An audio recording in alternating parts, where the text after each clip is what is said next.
We're going to make a triple flip card or a tri-tab, like a 3-tab card.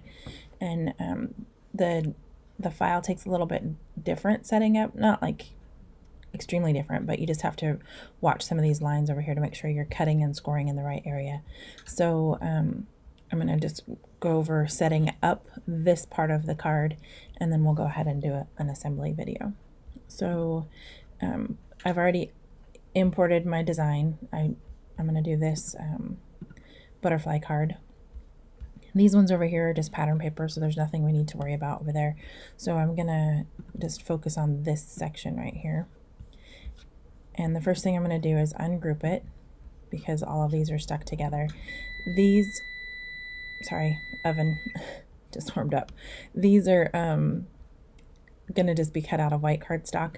This, I think I'm just going to keep aqua. I don't know yet. I have to decide on my pattern paper.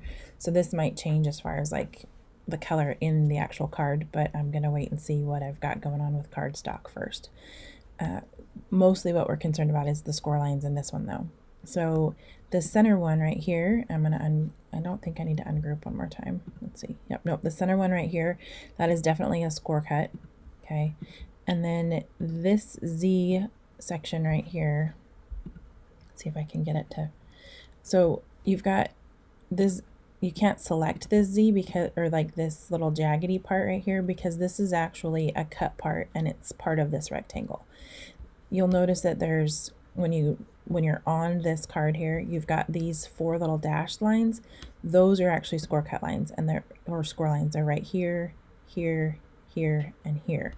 So it's going to score, cut, score, cut, score, cut, score. So I'm just going to click on this over here because it's going to highlight all of those score lines. I don't have to try to click on them individually over here. Click score.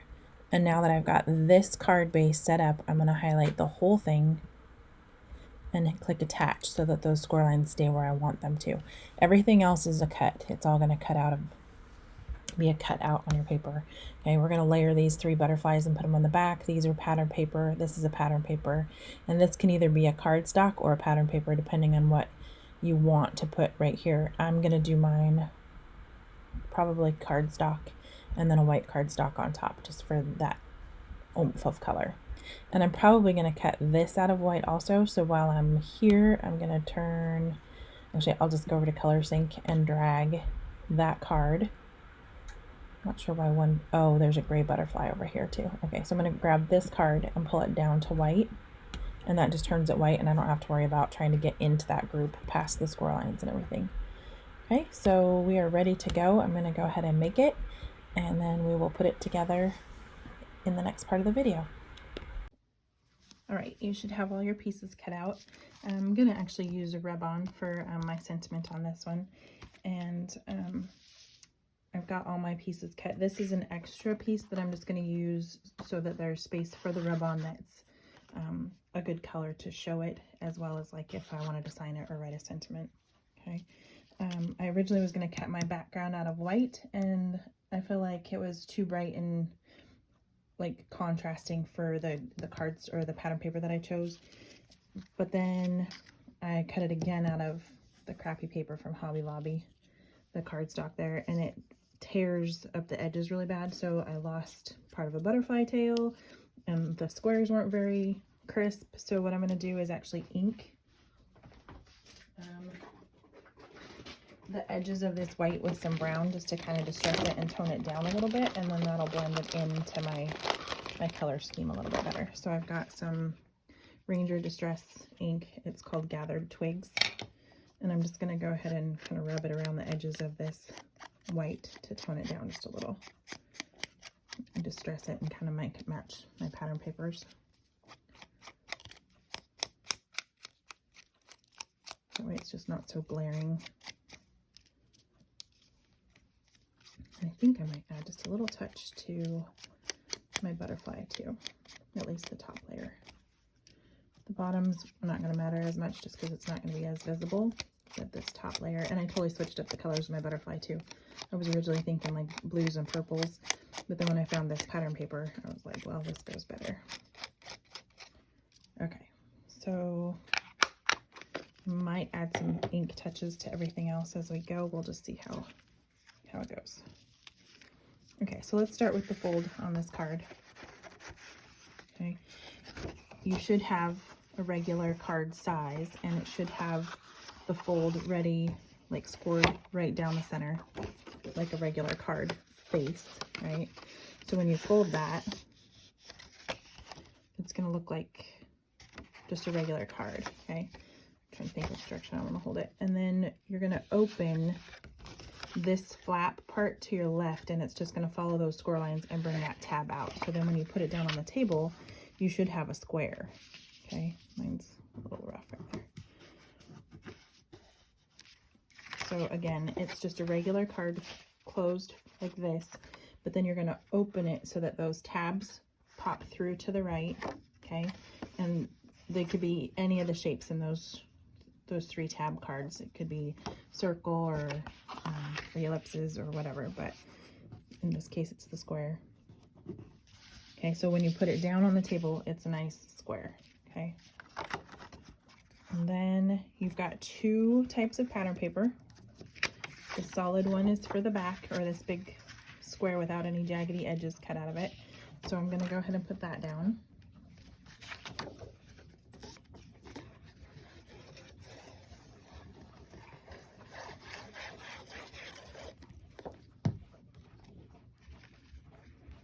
The neighbor's doing laundry.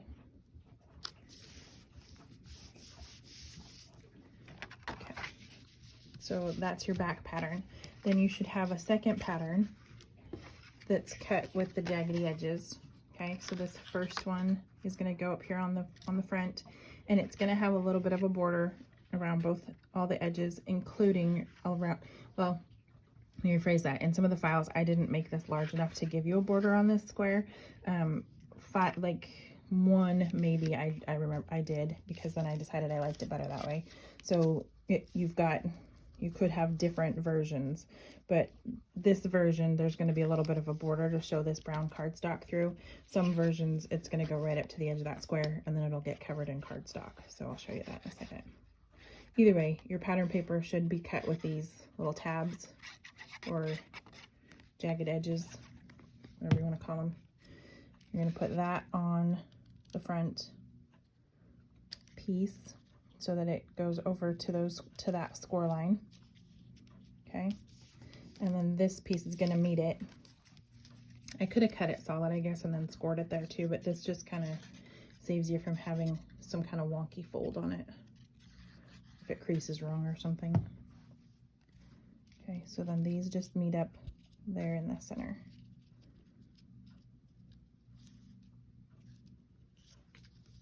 And it should have a little bit of a border in between these parts too, if you've got that file. If not, it's going to go right up to the edge of that square, and that's okay too.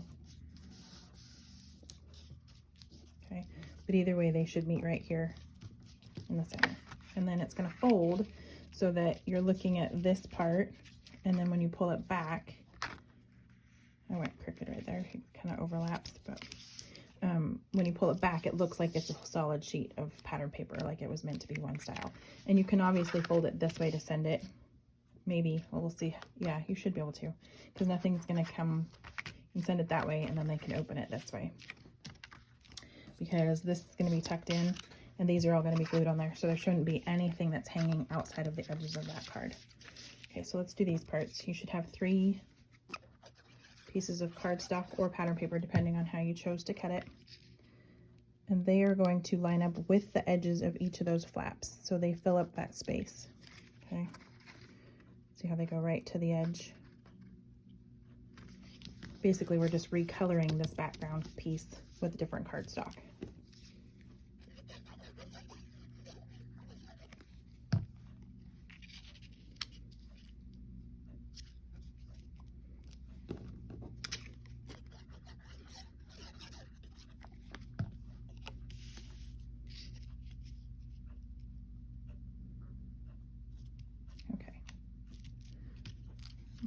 A little wonky. I think I should have pushed that over a little bit more and that over a little bit more, but I didn't pay attention to my score lines. I just put it on there.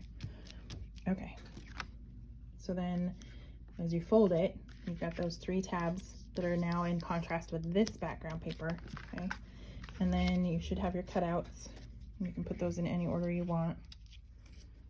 I'm just gonna go like this, okay? Whoop, so glue those down.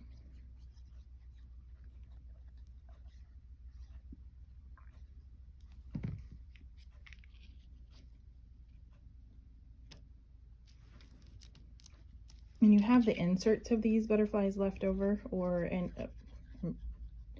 any of the other 3 tab cards. That insert's going to cut out, and depending on what it is, it might be something that you can use as an element somewhere else on your card, depending on if you wanted to add a little bit more design oomph.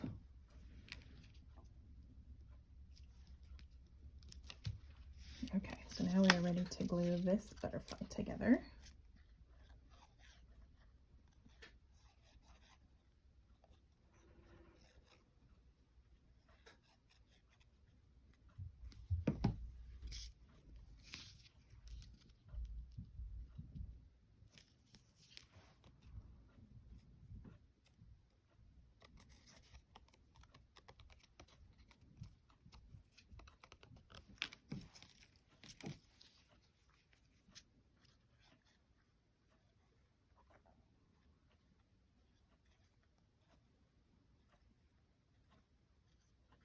Just make sure you get all your edges, tips of his little antennas. Okay. Clean some of that up before I lay it down. Okay, and then line up. And then if you've got like any kind of glitter or something shimmery and you wanted to add it to the butterfly, that would be kind of pretty too. So I'm including this for my sentiment. I'm going to put it up here like this. I didn't want it the full length. I wanted it to be kind of cut off and choppy, or like with a little bit more of a border for the pattern paper down here. And then I'm going to put my butterfly like this. Okay. And then I have these extras, but I don't know. I want to wait and see how the sentiment goes first. So that part is going to be entirely up to you and what you're planning on writing or putting on there. Okay. Let's do this part and then I'll show you how it looks closed and before we put the sentiment in. I am going to go ahead and center it as best I can left and right, but then take it towards the top of the paper with just a little bit of a border there. And then my butterfly. Get his little antennas. Looks like I missed that one the first time. Okay. And then just pay attention to your fold there and your bottom edge. Okay. So, whoop, glue down. So when it closes, you should see the 3. Okay, and then this guy down here. If you need to, you can close it this way or send it however, right? And you can still send it fully closed. And if you wanted to add some, like you could have that pattern paper cut out again and put right there. There was like when I cut, there was a tabby piece left over. So you could always add some other elements to the front of this too. That might be a good idea. And then like something like that. So then the front of this one is decorated too. And then you can also open it the other way. That's pretty cute too. So you've got options. Those are entirely up to you. Ooh, that's a pretty color too.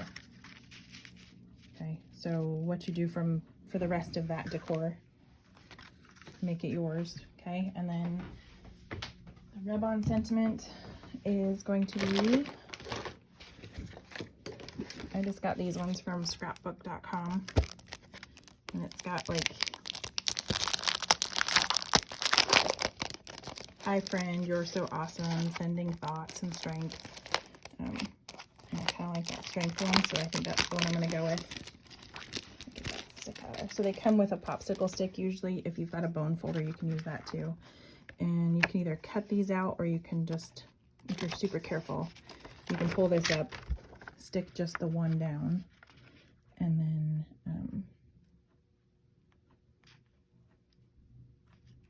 your form or your page stays intact. Okay, so with a rub on, you just basically rub the top of this transfer paper until your design goes a little opaque. Like you'll see it actually leave the transfer paper and go down to the paper below. and it changes the color.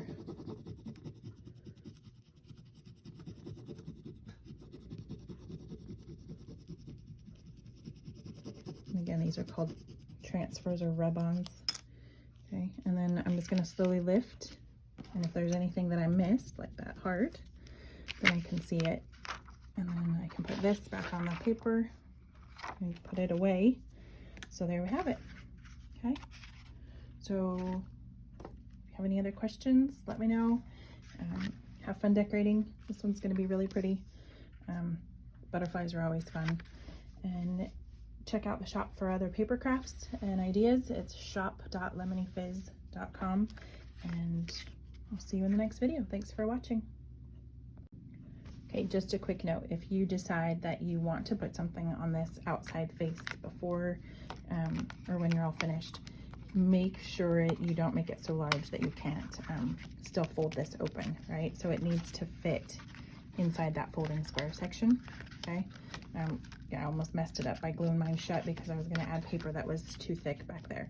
So whatever you add to the back, if it's going to be covering those tabs, it needs to be that same height so that it still fits through that cut hole, right? Okay, so just an FYI, if you decide to decorate somewhere else, make sure, or on this side, make sure that those still swing. Okay, go have fun.